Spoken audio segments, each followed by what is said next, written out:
늦가을 바람은 언제나 묘한 향기를 품고 있습니다. 차갑지만 그 안에 은근한 따스함이 스며 있고 쓸쓸하지만 동시에 사람 마음을 깨우지요. 저는 올해 66, 평생 직장과 가정을 위해 달려온 시간을 지나 이제야 비로소 숨을 고를 수 있는 나이가 되었습니다. 은퇴 후의 삶은 생각보다 길고 고요했습니다. 아이들은 제각기 삶을 꾸려 떠났고 집안은 적막했고 식탁 위의 국은 언제나 혼자 먹기엔 너무 많았습니다. 그런 어느 날 오랜 친구가 권하더군요. 야, 이제 산에 좀 다녀. 사람도 만나고 공기도 마시고 혼자 있지 말고. 그 한마디에 저는 산악회라는 곳에 발을 들였습니다. 첫 모임날 아침, 아직 이른 시간임에도 공원 입구는 사람들로 북적였습니다. 알록달록한 등산복, 바짝 졸라맨 등산화 끈, 그 속에서 저는 마치 새내기 학생처럼 어색했습니다. 숨이 턱턱 막히는 첫 산행. 오르막은 가파르고 다리는 금세 무거워졌습니다. 이게 내 나이에서 할 짓인가? 그렇게 생각하던 순간 뒤에서 맑은 목소리가 들려왔습니다. 처음 오셨어요? 많이 힘드시죠? 돌아보니 하얀 모자를 눌러 쓰고 작은 배낭을 맨 여인이 서 있었습니다. 땀에 젖은 얼굴임에도 눈빛은 환하게 빛났습니다.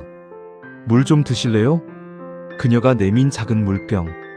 그 차가운 물이 제 손에 닿는 순간 이상하게도 가슴까지 시원해지는 기분이었습니다. 그날 저는 알았습니다. 늦은 나이에도 가슴이 뛰는 순간이 있다는 걸.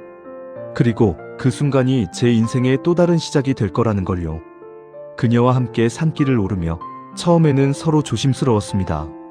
말을 많이 하지 않아도 같은 속도로 걸으며 호흡을 맞추는 것만으로 묘한 안정감이 생겼지요. 저기, 저 나무 좀 보세요. 그녀가 손짓을 했습니다. 눈앞에는 주황빛과 붉은 단풍이 섞인 나무들이 가을 햇살을 받아 불타듯 빛나고 있었습니다. 어릴 적 고향 뒷산이 떠오르네요. 그녀가 속삭이듯 말했을 때 저도 모르게 미소가 지어졌습니다. 하산 후에는 작은 국밥집에 들렀습니다. 뜨거운 국물 한 숟가락, 그리고 그녀와 나누는 소소한 대화. 젊었을 때는 매번 바쁘게 살았죠.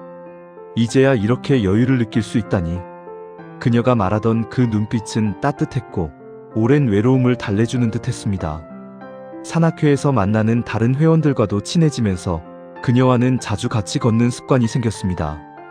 오르막길에서 숨을 헐떡이면서도 그녀와 주고받는 작은 농담과 웃음, 서로 나누는 물 한 모금, 그 모든 순간이 점점 설렘으로 변했습니다. 어느 날 가을 단풍이 절정이던 날, 두 사람만 남은 산길에서 그녀가 잠시 멈춰서서 하늘을 바라보았습니다. 이 단풍, 혼자 보면 그냥 예쁘지만 누군가와 함께 보면 마음까지 따뜻해지네요. 그 말을 들은 순간 저도 모르게 그녀를 바라보며 속으로 생각했습니다. 그래, 나도 이제 다시 누군가와 마음을 나눌 수 있겠구나. 하지만 그 설렘 속에서도 마음 한켠에는 작은 불안이 있었습니다. 그녀가 과거를 얼마나 마음속에 담고 있는지 그 부분만큼은 아직 잘 모른다는 사실이 저를 조금 긴장하게 만들었지요. 그리고 그 불안은 곧 작은 오해로 이어지게 됩니다. 그녀는 어느 날 산악회에 나오지 않았습니다. 그저 바쁘겠거니 했지만 며칠이 지나도 연락이 없었습니다. 마침내 그녀와 우연히 마주친 날, 제가 다른 회원과 웃으며 이야기를 나누는 장면을 본 그녀의 표정이 굳었습니다. 혹시 저 사람과? 그 눈빛에서 불신과 상처가 묻어나오는 것을 느꼈습니다. 그녀가 떠난 후 저는 마음이 무겁게 내려앉았습니다. 설마 내가 뭔가 잘못한 걸까?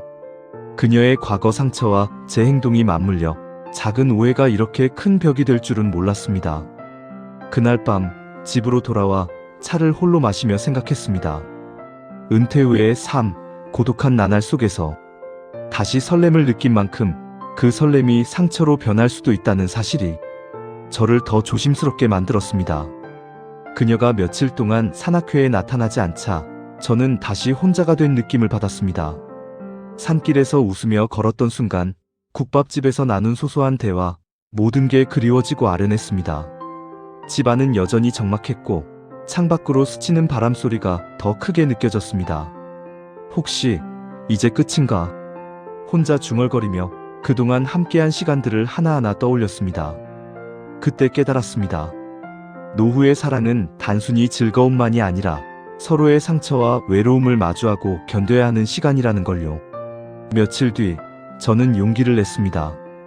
그녀가 자주 가던 작은 카페에 직접 찾아갔습니다. 혹시 내 오해가 있었던 거라면 미안합니다.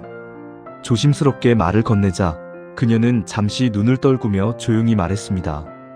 나도 내 과거가 자꾸 발목을 잡아서 당신 마음을 의심했어요. 미안해요. 서로의 눈빛이 마주치는 순간 묘한 안도감과 따스함이 번졌습니다. 과거의 상처와 작은 오해는 진심 어린 대화와 이해로 사라질 수 있다는 걸 느꼈습니다. 그날 우리는 오래도록 말없이 앉아 있었습니다. 커피잔 너머로 스며드는 따스한 햇살, 바람에 흔들리는 나뭇잎 소리, 모든 것이 평화롭게 느껴졌습니다. 그 후로 우리는 다시 산에 올랐습니다. 겨울 눈 내린 산길, 하얀 눈 위에 남은 두 사람의 발자국. 오르막길에서 숨이 차도 서로를 바라보며 웃고 때로는 손을 잡고 서로의 온기를 느꼈습니다. 집으로 돌아오는 길, 그녀가 조용히 말했습니다. 앞으로도 산뿐 아니라 가끔 카페에서도 함께해요. 저는 마음속으로 웃었습니다. 노후의 삶이 이렇게 설레고 따뜻할 수 있다는 사실에, 그리고 다시 사랑할 수 있다는 사실에, 사람은 누구나 나이가 들면 잃은 것들을 헤아립니다. 젊은 날의 열정, 떠나간 사람들, 흘러간 시간들. 하지만 잃은 것만큼 다시 얻는 것도 있습니다. 새로운 인연, 다시 피어나는 설렘, 그리고 지금 이 순간을 함께 나눌 사람이 있다는 것. 오늘 밤 창밖으로 바람 소리가 들려옵니다. 마치 산길을 스치는 바람처럼 쓸쓸하면서도 따뜻한 소리입니다. 여러분도 혹시 느끼시나요? 늦은 나이에도 가슴이 두근거리는 순간이 있다는 걸. 그 순간이 바로 삶의 또 다른 선물임을, 그리고 그 길 위에서 누군가를 만나게 될 수도 있음을. 산이 그렇듯 인생도 그렇습니다. 오르막이 있으면 내리막이 있고, 봄이 지나면 가을이 찾아옵니다. 그리고 때로는 그 길 위에서 새로운 사람과 따뜻한 동행을 시작하게 되지요. 여러분의 노후에도 그런 동행이 함께하길 바랍니다. 마지막까지 외롭지 않은 길을 걸으시길 저는 진심으로 기도합니다. 감사합니다. 구독, 좋아요 부탁합니다.